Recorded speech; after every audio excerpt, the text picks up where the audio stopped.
तुमची इंजिनिअरिंगची डिग्री आता फक्त जस्ट एक पीस ऑफ पेपर राहिलेली आहे का? कारण भारताची अर्थव्यवस्था 7% वाढत आहे, तरी पण 61% इंजिनियर्सला हे नोकऱ्या मिळत नाहीयेत. तर ही आहे 2026ची जॉबलेस ग्रोथ पॅराडॉक्स. एका रिपोर्टनुसार जर पाहायला गेलं तर 80% ज्युनियर इंजिनियर्सचे काम जे आहेत आता AI करत आहेत.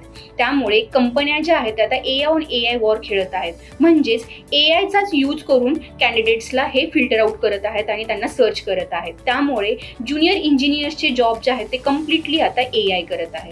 आपण 4 वर्ष इंजिनिअरिंग करतो, एवढे पैसे इन्व्हेस्ट करतो, आपण स्टडी करून ज्यामध्ये मार्क्स आणलेले असतात का? तर फक्त आपल्याला एका इंजिनिअरिंगच्या बेसिसवरती आणि इंजिनियर म्हणून आपल्याला जॉब करण्यासाठी. पण तसं जर पाहायला गेलं तर जे आपण कॉलेजमध्ये ट्रेडिशनल एज्युकेशन घेतलेलं असतं आणि कॉर्पोरेटमध्ये जे आपल्याला स्किल्स पाहिजेत, तर त्या जवळपास त्यानुसार जर पाहायला गेलं तर आपल्या कॉलेजच्या एज्युकेशननुसार 2 ते 3 वर्ष आपण मागे पडलेलो आहेत. जवळपास 73% कंपन्यांना प्रॉब्लेम सॉल्व्हिंग आणि कम्युनिकेशन स्ट्रॉंग असलेले कॅन्डिडेट पाहिजेत. पण त्यामध्ये फक्त 30% स्टुडंट असे आहेत जे की अपार्ट फ्रॉम देअर स्किल्स ह्या गोष्टी गेन करतात आणि बाकीच्या गोष्टींवरती लक्ष केंद्रित करत नाहीयेत.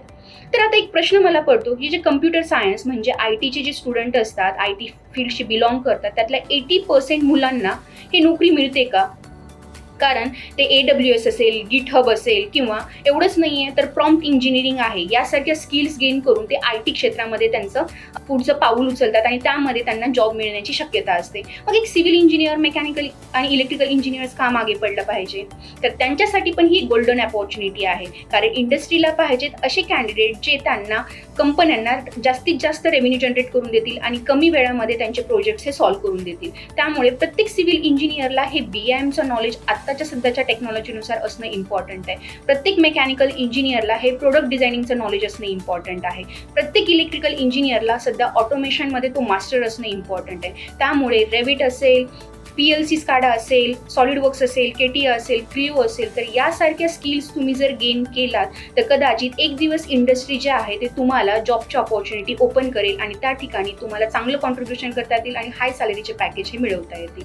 सो तुम्हाला पण असं वाटतं का की बाबा आपण जे एज्युकेशन केलेलं आहे आणि जे इंडस्ट्रीमध्ये रिक्वायरमेंट आहे त्यामध्ये आपल्या एज्युकेशनमध्ये खूप गॅप झालेला आहे? जर तुम्हाला तो खूप गॅप आहे असं वाटत असेल तर कमेंटमध्ये नक्कीच सांगा.